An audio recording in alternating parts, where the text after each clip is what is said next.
I am the Tofu Golem. Please enjoy the video. You begin by identifying where the deleted number lived: phone memory, SIM, Google, iCloud, or a third-party app.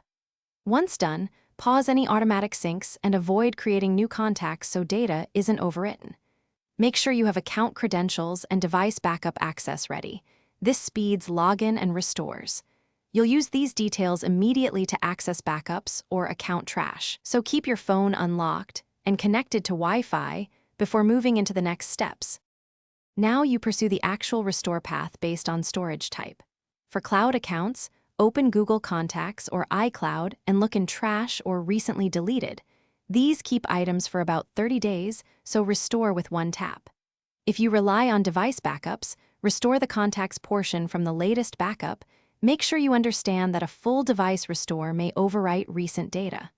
For SIM entries, use the SIM manager or export/import utilities. You finish by verifying the restored number.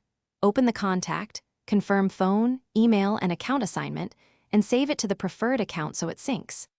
If the number didn't reappear, try specialized recovery apps, check your cloud account web interface, or contact your carrier or app support for deeper retrieval options. Make sure to enable automatic backups and scheduled exports after recovery so one mistake won't remove your only copy in the future. One tip: check trash first.